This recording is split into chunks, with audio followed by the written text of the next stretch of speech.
Hello दोस्तों। तो आज मैं आपको एक short story a tiger for Malgudi by R K Narayan इसके बारे में बताने जा रही हूँ। इसमें राजा नाम का एक टाइगर होता है और वो बड़ा होकर जंगल का सबसे शक्तिशाली जानवर बन जाता है। फिर आगे चलकर वो एक फ़ीमेल टाइगर से मिलता है और दोनों साथ में रहने लगते हैं। उनके 4 बच्चे हो जाते हैं और वो खुशी खुशी अपना टाइम बिता रहे होते हैं। तभी उस जंगल में इंसान जो हैं वो एक जाल बिछाते हैं और उस जाल में फीमेल टाइगर और उसके चारों बच्चे फंस जाते हैं और इंसानों के जाल की वजह से वो उसमें फंस के मर जाते हैं। और जब राजा को इस बात का पता चलता है तो बहुत ही ज़्यादा दुखी हो जाता है और गुस्से में बदला लेने के लिए वो उस गांव के जितने भी पशु पक्षी होते हैं, जानवर होते हैं, उनका शिकार करने लगता है।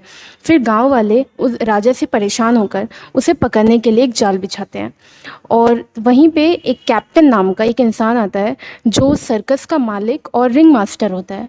वो राजा को पकड़कर सर्कस में ले जाता है और कैप्टन उसे वहाँ चाबुक से मारता है, भूखा रखता है और राजा से अलग अलग टाइप के स्टंट कराता है, जैसे आग में कूदना, स्टूल पर बैठकर बकरियों के साथ दूध पीना, ऐसे स्टंट करवाता है।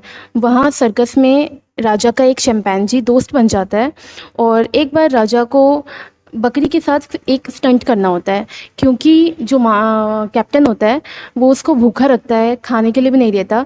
तो वो उस स्टंट के टाइम में उस बकरी को मार देता है और फिर जब कैप्टन को ये बात पता चलती है तो वो उसे सज़ा देता है।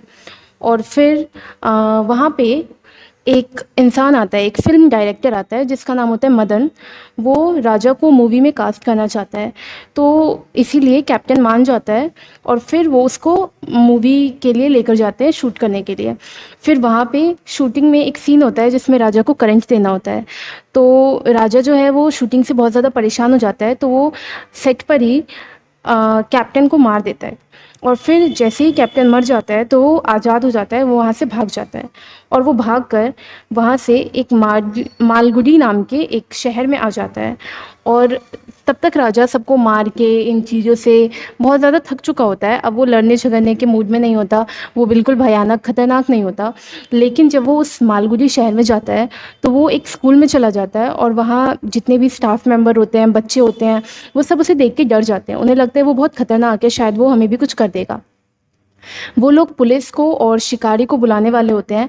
तभी वहाँ पे एक संत जिसे मास्टर कहा गया है वो आ जाते हैं और वो राजा के पास जाके बैठ जाते हैं, उससे बातें करने की कोशिश करने लगते हैं और राजा को समझाते हैं कि मतलब उसे शांत होने के लिए कहते हैं। और वो बाकी लोगों को भी समझाते हैं कि राजा जो है वो खूंखार नहीं है, वो किसी को परेशान नहीं करेगा। और वहाँ राजा को लेकर वो चले जाते हैं एक जंगल में और पहाड़ियों के बीच, और वो वहीं पे रहने लगते हैं। फिर राजा वहाँ मास्टर के साथ रहने लगता है, उनसे बहुत सारी चीज़ें सीखता है लाइफ के बारे में और वॉयलेंस ना करने के बारे में, डेथ क्या होती है, रियल पावर क्या होती है, इन सारी चीज़ों के बारे में मास्टर उसे सिखाते हैं। तब तक जो राजा होता है वो मास्टर से मतलब बहुत कनेक्टेड हो जाता है, उनकी दोस्ती हो जाती है। फिर ऐसे ही वो दोनों साथ रहने लगते हैं। कुछ टाइम बाद मास्टर जो है वो मर जाते हैं, उनकी डेथ हो जाती है। फिर राजा वहाँ अकेले क्या करता, तो वो एक चिड़ियाघर में चला जाता है और वहाँ जाकर वो आगे की लाइफ उसी चिड़ियाघर में बिताने लगता है।